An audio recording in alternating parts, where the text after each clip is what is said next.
لا حول ولا قوة إلا بالله العلي العظيم حسبنا الله نعم الوكيل نعم المولى ونعم النصير لا سيما بقية الله في الأرضين الصلاة والسلام والتحية والإكرام على الرسول المسدد والمصطفى الأمجد والمحمود الأحمد حبیب الہ العالمین ابی القاسم محمد اللهم صل على محمد وعلى محمد الطاهرین المعصومین المنتجبین المنتخبین ولعنۃ اللہ علی اعدائهم اجمعین اما بعد فقد قال اللہ تبارک و تعالی وقوله الحق بسم اللہ الرحمن الرحیم ووصينا الإنسان بوالديه إحسانا وحملته أمه كرها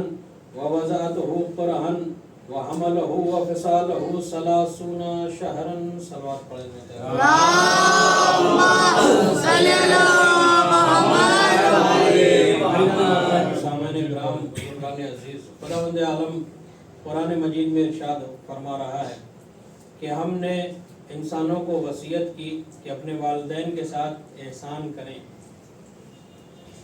وَحَمَلَهُ وَفِصَالَهُ 30 شَهْرًا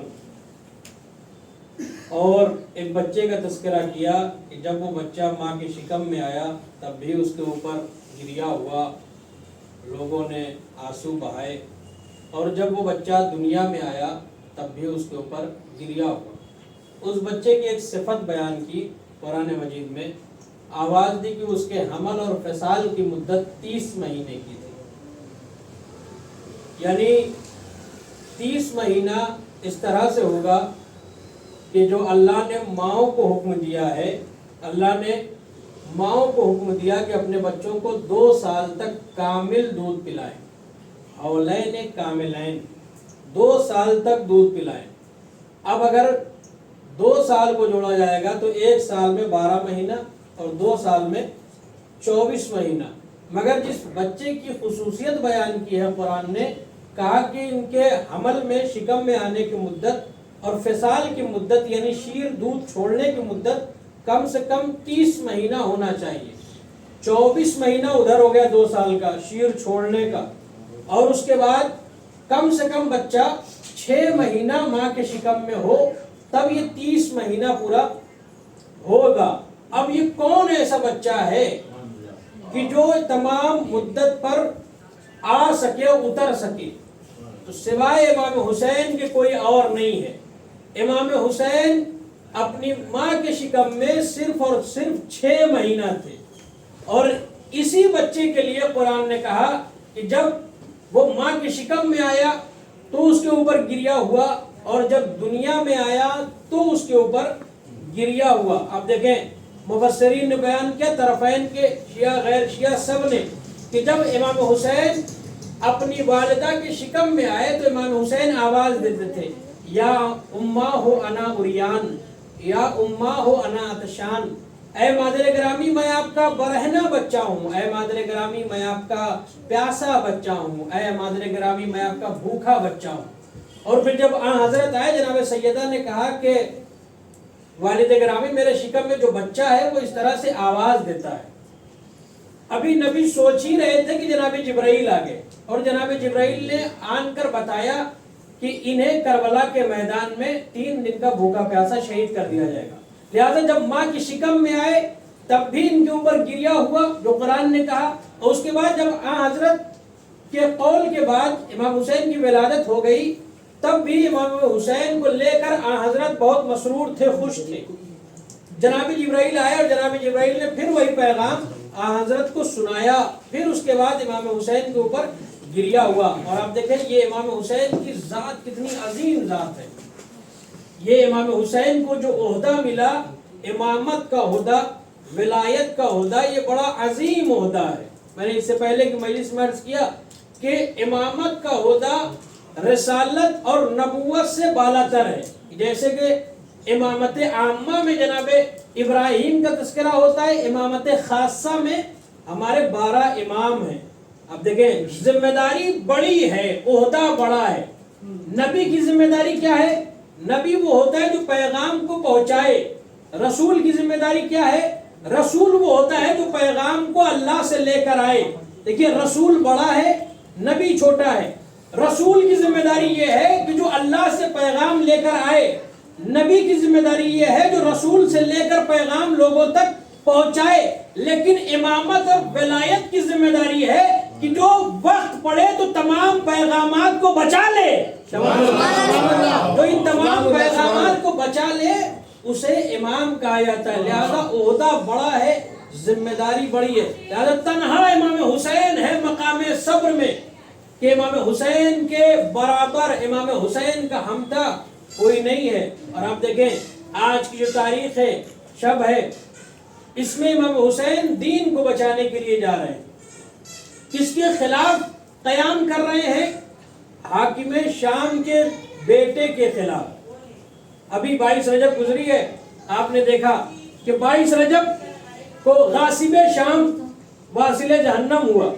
اس کے بیٹے کو وصیت کے مطابق بٹھا دیا گیا، جبکہ اس کا بٹھانا بھی غلط تھا. امام حسن نے سلط میں یہ شرط لکھی تھی کہ تم ممبروں سے ہمارے بابا علی کو برا بھلا کہتے ہو، گالی دیتے ہو، اس کو حذف کر دو، ہٹا دو. جبکہ نبی نے فرمایا من سب علی فقط سبنی ومن سبنی فقط سب اللہ. جس نے علی کو گالی دی، لعنت نہیں گالی دیا. من سب علی فقط سبنی، جس نے علی کو گالی دی اس نے مجھے گالی دی. ومن سبنی فقط سب اللہ، جس نے مجھے گالی دی اس نے اللہ کو گالی دی. سب متفق ہیں، سب لکھتے ہیں، سب جانتے ہیں کہ امام علی کو گالیاں دی گئی، 70,000 ممبروں سے گالی دی گئی. بلکہ شام میں ایک مسجد کو بنایا گیا جس مسجد کا نام ہی رکھا گیا مسجد سب علی، کہ جس مسجد میں اس وقت تک جمعے کا خطبہ مکمل نہیں ہو جاتا تھا جب تک مولا علی کو گالی نہیں دی جاتی. اب دیکھیں ایسی شرطوں کو امام حسن نے سلو کے ذریعے سے کہا کہ یہ شرطیں ہٹائی جائیں. اور اس کے بعد ایک شرط اور لگائی تھی کہ اپنے بعد تم خلیفہ کسی کو نہیں بنا سکتے اپنے بیٹے کو. یہ حق امت کے اوپر رکھ دو، امت جسے چاہے گی حاکم، بادشاہ اور خلیفہ بنائے گی. مگر مغیرہ ابن شیبہ کا بیٹا حاکم شام کے پاس مجرم بن کر آیا. حاکم شام نے مغیرہ ابن شیبہ کے بیٹے کو سزا سنا دی. مغیرہ آگے بڑھا، مغیرہ نے کہا کہ تم میرے بیٹے کو سزا دینا چاہتے ہو، میرے بیٹے کو چھوڑ دو، میں اس کے عوض میں تمہیں ایک صلاح دیتا ہوں. کا صلاح کیا ہے؟ کہ اپنے بعد تم یزید کو خلیفہ بنا دو، اپنے بعد یزید کو حاکم بنا دو. حاکم شام کو صلاح پسند آئی، اس نے کہا ٹھیک ہے ہم تمہارے بیٹے کو چھوڑتے ہیں. مغیرہ نے کہا ہم اس امر میں زمینہ سازی کریں گے، راستے کو ہموار کریں گے، آپ کے ساتھ ہمارے ساتھ چلیے آپ مدینے، ہم فضا ہموار کریں گے، بنی ہاشم کے درمیان کھڑے ہو کر آپ کے بیٹے یزید کی ولی عہدی کا اعلان آپ کیجئے، ہم آپ کا ساتھ دیں گے. اب مغیرہ ابن شیبہ کے ساتھ حاکم شام آیا ہے مدینے. ابھی امام حسین مدینے میں ہیں، حاکم شام کا زمانہ ہے. آیا آن کے کہنے لگا کہ میں فلاں ابن فلاں ہوں اور میں یہ چاہتا ہوں میں اپنے بعد اپنے بیٹے یزید کو حاکم بنا دوں. سب خاموش تھے، سب خاموش تھے. مدینے کے جتنے اکابر تھے، بڑے بڑے صحابی، سب خاموش ہو گئے. کسی میں جرأت نہیں تھی کہ وہ بولے، مگر وہی بولا جو ہر میدان میں بولتا ہے. ایک مرتبہ حسین ابن علی وسط مجمع سے کھڑے ہوئے. امام حسین نے کہا ویلک، کیا کہتا ہے حاکم شام؟ تو یہ چاہتا ہے کہ اپنے بیٹے یزید کو حاکم بنا دے، جبکہ سنو میں میرے بھائی حسین نے اس بات کو، دروازے کو بند کر دیا ہے کہ اپنے بعد تم حق نہیں رکھتے کہ کسی کو خلیفہ بناؤ گے. اب جو ہے جیسے ہی امام حسین نے اعتراض کیا، اب اس نے کہا کہ اے حسین ابن علی تم جو ہے کیوں اعتراض کرتے ہو؟ تو امام حسین نے کہا کہ وہ یزید جسے تم خلیفہ بنانا چاہتے ہو وہ شارب الخمر وہ قاتل النفس المحرمہ، وہ جو شراب پیتا ہے، وہ جو بندر باز ہے، وہ جو رشتوں کی حرمت کا بھی خیال نہیں رکھتا، تم اسے مسلمانوں کا خلیفہ بنانا چاہتے ہو. جیسے امام حسین نے تمام باتیں بیان کی، ایک مرتبہ حاکم شام نے امام حسین سے کہا کہ اے حسین ابن علی تم یزید کی برائی کرتے ہو، جبکہ اس کے برخلاف میرا بیٹا یزید آپ کی مد میں قصیدہ قصیدہ لکھتا رہتا ہے. یزید شاعر تھا, بڑا شاعر تھا, اور آپ کی تعریف کیا کرتا ہے, آپ کی تعریف کیا کرتا ہے. آپ میرے بیٹے کی برائی کر رہے ہیں. دیکھیے کوئی اگر عام آدمی ہوتا اور مجمع ایسا مجمع ہے, حکیم شام کے لیے مشہور ہے, زیرک تھا, ایسا چلتا تھا کہ سامنے والا جو ہے گنگ ہو جاتا تھا, بول نہیں پاتا تھا. اب دیکھیں مگر یہ اہل بیت کے گھرانے والے ہیں, ان کے مقابلے میں کون بول پائے گا. توجہ کیجئے گا, جیسے ہی انصار میں میری طرف متوجہ رہیے, جیسے ہی حاکم شام نے کہا, امام حسین نے پلٹ کر کہا, کیا کہتے ہو؟ حاکم شام نے کہا کہ میرا بیٹا یزید آپ کی تعریف کرتا ہے اور آپ میرے بیٹے کو شرابی کہہ رہے ہیں, آپ میرے بیٹے کو بندرباز کہہ رہے ہیں, آپ میرے بیٹے کو قاتل النفس المحرمہ کہہ رہے ہیں. ایک مرتبہ امام حسین نے کہا, او حاکم شام, اس میں کون سی بڑی بات ہے؟ ارے اس نے جو میرے اندر دیکھا وہ بیان کرتا ہے, میں نے جو اس کے اندر دیکھا وہ بیان کر رہا ہوں. نعرے حیدری حیدری آواز بلند نعرے صلوات.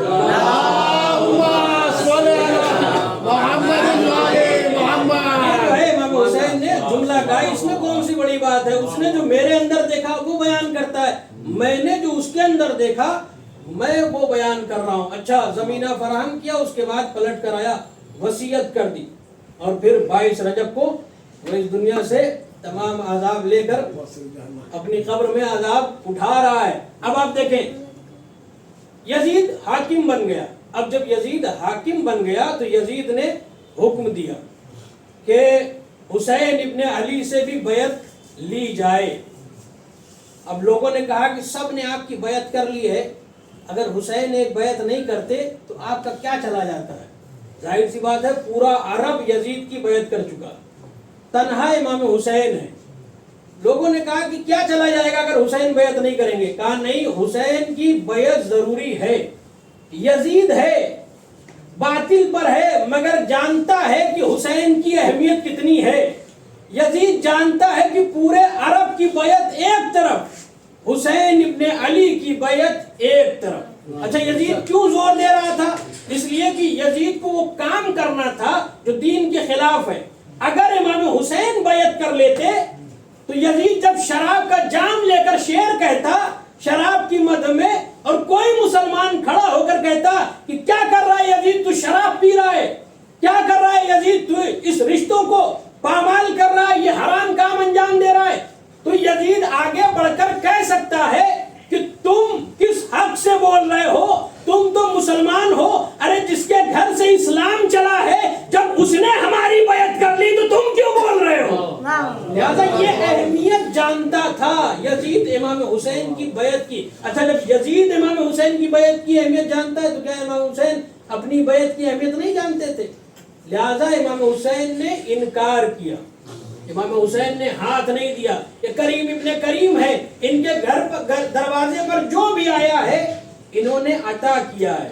یزید نے کیا مانگا تھا؟ یزید نے کہا تھا یا تو بیعت دے دیجئے یا تو سر دے دیجئے. اب دیکھیں اہل بیت کیسے کریم ہیں, نبی کے گھرانے والے کیسے کریم ہوتے ہیں, نبی کے گھرانے والے کیسے ہوتے ہیں. امام حسین نے کہا یہ ہاتھ میں بیعت کے لیے نہیں دے سکتا, اس لیے کہ اس ہاتھ میں آدم کی آبرو ہے, نوح کی محنت ہے, شیش کی زحمت ہے, ابراہیم کی خلت ہے, اسماعیل کی قربانی ہے, یہ آدم سے لے کر عیسیٰ تک تمام انبیاء اور عیسیٰ سے لے کر میرے نبی میرے نانا تک کی آبرو اس ہاتھ میں ہے, لہذا یہ ہاتھ میں تمہیں نہیں دے سکتا.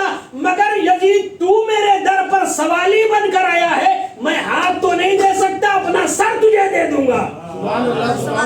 حسین ابن علی ہیں, اور آپ دیکھیں آئے لوگ, حاکم کے سپاہی آئے, مدینے کے حاکم کے سپاہی آئے امام حسین کے پاس, آن کے کہنے لگے کہ چلو تمہیں ولید نے بلایا ہے. امام حسین 18 بنی ہاشم کے ساتھ آئے ہیں ولید کے دربار میں. مدینے کا حاکم امام حسین دربار میں آئے, اور امام حسین نے کہا کیوں بلائے ہو, کیا چاہتے ہو؟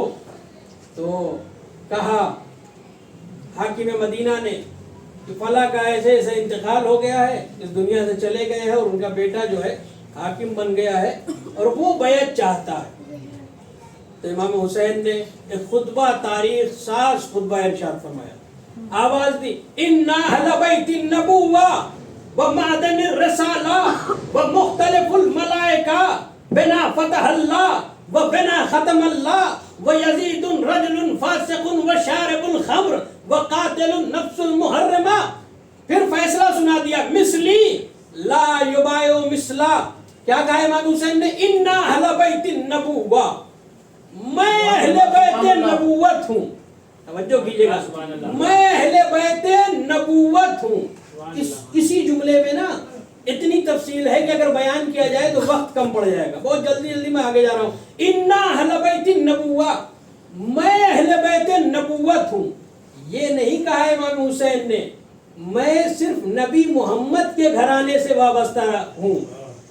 یہ نہیں کہا کہ میں نبی کے گھر سے ہوں. اِنَّا أَهْلَ بَيْتِ النَّبِي، یہ نہیں کہا کہ میں صرف محمد کے گھر کا ہوں. نہیں، کیا کہا؟ اِنَّا أَهْلَ بَيْتِ النَّبُوَّةِ. نبوہ یعنی تمام انبیاء کی جو میراث ہے ان کے گھر میں اگر کوئی ہے تو وہ امام حسین اس کے وارث ہیں. کیا کہا؟ اِنَّا أَهْلَ بَيْتِ النَّبُوَّةِ. اچھا، نبی میں اور نبوت میں بھی ایک فرق اور ہے. اگر یہ کہتے ہیں میں اہل بیت نبی ہوں تو وہاں پر یہ تصور کیا جاتا تھا، کر سکتا ہے آدمی کہ اہل بیت نبی یعنی وہی اینٹے کا بنا ہوا گھر، وہی مٹی کا بنا ہوا گھر نبی کے گھر سے ہیں. نہیں، اسے امام حسین نے اور خاص کیا. کیا کہا؟ اِنَّا أَهْلَ بَيْتِ النَّبُوَّةِ، میں اہل بیت نبوت میں سے ہوں. یعنی آدم سے لے کر نبی تک جتنے بھی انبیاء ہیں ہم ان کے اہل بیت ہیں. یہ چاشنی کو محسوس کریں آپ. اب دیکھیں اس کے بعد پھر امام حسین نے کیا کہا؟ اِنَّا أَهْلَ بَيْتِ النَّبُوَّةِ وَمَعْدَنِ الرِّسَالَةِ، ہم رسالت کے معدن ہیں. رسالت ہمارے ہی دروازے سے پھوٹ پھوٹ کر نکلتی ہے. معدن یعنی وہ چیز جہاں سے کوئی چیز خارج ہو.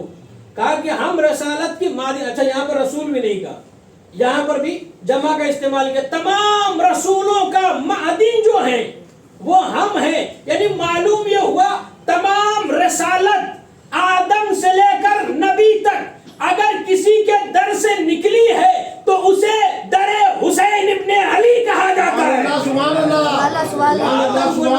نبوت ملی انہی کے در کی وجہ سے، نوح کو نبوت ملی انہی کے در کی وجہ سے. کیا کہا؟ اِنَّا أَهْلَ بَيْتِ النَّبُوَّةِ وَمَعْدَنِ الرِّسَالَةِ وَمُخْتَلِفُ الْمَلَائِكَةِ. ولید کے دربار میں امام حسین آج کی شب میں جو خطبہ دے رہے وہ سنیے، آج کی شب کا خطبہ. امام حسین فرماتے ہیں کہ وَمُخْتَلِفُ الْمَلَائِكَةِ، ہم ہی وہ ہیں کہ جن کے دروازے پر ملائکہ کی آمد و رفت ہوتی تھی. مسلسل ملائکہ آتے تھے، کبھی جھولا جھلانے کے لیے، کبھی چکی چلانے کے لیے، مسلسل آ رہے ہیں. آج جو نادان یہ کہتے ہیں صاحب دو شہزادوں کی جنگ تھی، علی بھی خلیفۃ المسلمین اور فلاں صاحب بھی خلیفۃ المسلمین، لہذا ان کے بیٹے دونوں شہزادے ہوئے، دو شہزادوں کی جنگ تھی. اور یہ کہہ کر کہتے ہیں ہمیں حق نہیں ہے کہ ہم جو ہے کسی کو برا کہیں، ہمیں حق نہیں ہے، لہذا وہ بھی ٹھیک یہ بھی ٹھیک. یہ تو ہو ہی نہیں سکتا کہ وہ بھی ٹھیک یہ بھی ٹھیک، کہ اللہ نے ایک انسان کے دل میں، ایک انسان کے سینے میں دو دل نہیں رکھا ہے. انسان کو فیصلہ کرنا پڑے گا، یا تو ظالم کے ساتھ ہو یا تو مظلوم کے ساتھ ہو. اب دیکھیں یزید جیسے کہ آج حمایت بہت سے لوگ کرتے ہیں، آپ کے آس پاس بھی شہر میں بھی کچھ ہیں جو یزید کی حمایت کرتے ہیں، مگر آپ دیکھیں کہ یزید کون ہے اور امام حسین کون ہے. وہاں دو شہزادوں کی جنگ نہیں تھی، وہاں دو کردار کی جنگ تھی. توجہ کیجیے گا، دو کردار کی جنگ تھی. ایک کردار وہ تھا جو انسانیت کے سینے میں آتنکواد کو بھر رہا تھا، جو انسانیت کے سینے میں تمام غلاظتوں کو بھر رہا تھا.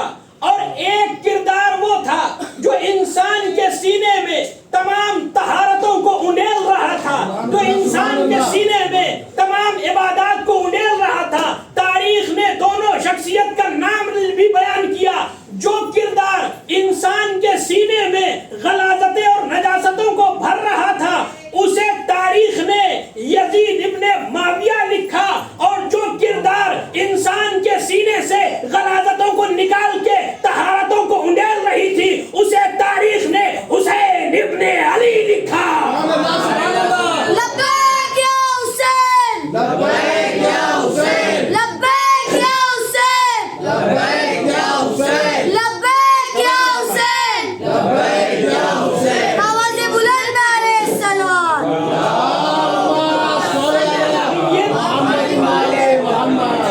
ایک کہہ کر گزر جانا.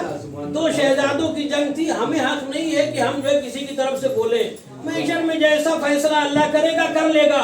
اللہ جسے چاہے گا جنت دے دے گا, اللہ جسے چاہے گا جہنم دے دے گا. اگر اسی بات پر ہو تو یہیں پر رکے رہو. تو پھر ابلیس کو برا نہ کہو, پھر نمرود کو برا نہ کہو, پھر شداد کو برا نہ کہو. عجیب دشمنی اہل بیت سے لوگوں کو نہیں معلوم کیسی دشمنی ہے.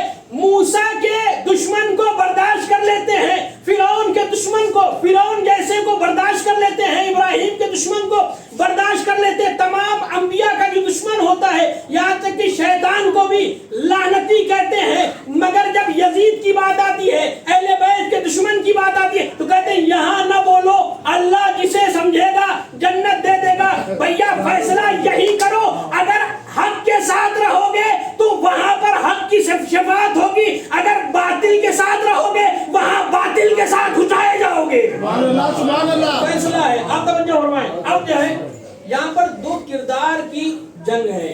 بادشاہ نہیں تھا, وہ تو فقیر تھا, وہ تو فقیر تھا, اس کا باپ بھی فقیر تھا, اس کا دادا بھی فقیر تھا. اور میں نہیں کہہ رہا ہوں, تاریخ طبری میں معاویہ ثانی نے اپنے باپ یزید کی جو بے عزتی کی ہے, اس نے کیا کہا, تاریخ طبری سے پڑھ رہا ہوں اور سوائق المحرقہ میں بھی اس خطبے کو بیان کیا. معاویہ ابن یزید نے, یزید کے بیٹے معاویہ نے کیا کہا کہ جب اس کو بٹھایا گیا یزید کی ہلاکت کے بعد, تو وہ جو منبر پر آیا, اس نے آن کر کہا کہ میرے دادا نے, میرے پردادا نے, ابو سفیان نے یہ غلط کیا کہ اہل بیت کے گھرانے سے خلافت کو چھیننے کی کوشش کی اور ہر مقام پر نبی کے مقابلے میں آ کر جنگ کرتے رہے. اور پھر اس کے بعد اس نے کہا کہ میرے دادا نے بھی غلط کیا کہ علی کا حق تھا خلافت, اور اس کو چھین کر کھینچ کر اپنی طرف لے کر آئے. پھر اس کے بعد وہ کہتا ہے معاویہ ثانی, معاویہ کا, یزید کا بیٹا معاویہ, وہ کہتا ہے کہ میرے باپ یزید نے بھی غلط کیا کہ امام حسین کا حق تھا خلافت پر, مگر ان سے خلافت کو لیا, لہذا یہ سب کے سب باطل پر تھے. پھر معاویہ ثانی یہ کہتا ہے کہ انہوں نے جو کچھ بھی کیا وہ اپنے کام کی, اپنے فعل کی سزا پا رہے ہیں قبر میں. تاریخ طبری نے یہ لکھا ہے, سوائق المحرقہ نے یہ لکھا ہے کہ یزید کے بیٹے نے کہا کہ انہوں نے جو کچھ بھی کیا ہے وہ اپنے کام کی سزا قبروں میں پا رہے ہیں. ایک مرتبہ ایک شخص بلند ہوا, بنی امیہ میں سے تھا, اس نے کہا کہ اے یزید کے بیٹے معاویہ, یہ کیا بیان کرتا ہے, کاش کہ تو بنی امیہ میں سے نہ ہوتا اور بنی امیہ کی اس طرح سے رسوائی نہ کرتا, کاش کہ تو پیدا ہی نہ ہوتا, کاش کہ تو پیدا ہی, توجہ کیجئے گا, کاش کہ تو پیدا ہی نہ ہوتا. ایک مرتبہ یزید کے بیٹے معاویہ ثانی نے کہا کہ اچھا ہوتا کہ میں پیدا نہ ہوتا, کم سے کم یزید جیسے کا بیٹا تو نہ کہلاتا.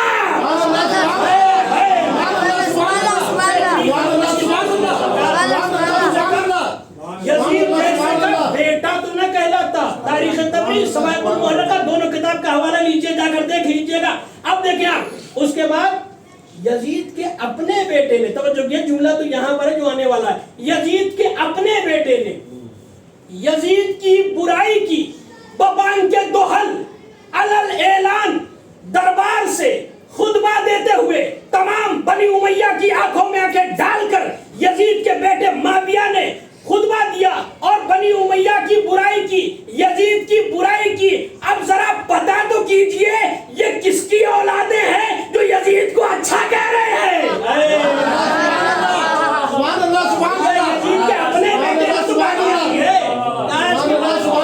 بھائی جو لینے کے لیے بیٹھے, جن کا ضرب پھٹا ہوا نہیں ہے, صحیح ہے, وہ لے جا پائیں گے, ورنہ جس کا ضرب جو ہے چھید ہے اس میں سے تمام چیزیں بہ جائیں گی. ضروری ہے لے جانے کے لیے ضرب جو ہے سالم ہونا چاہیے. جن کا ضرب سالم تھا, توجہ کیجئے گا, جن کا ضرب سالم تھا وہ امام حسین کے ساتھ چند لمحہ وابستہ ہوئے تو حر بن گئے, اور جن کا ضرب صحیح نہیں تھا وہ نوح کے ساتھ پوری زندگی رہا اور آخر میں ہلاک ہو گیا.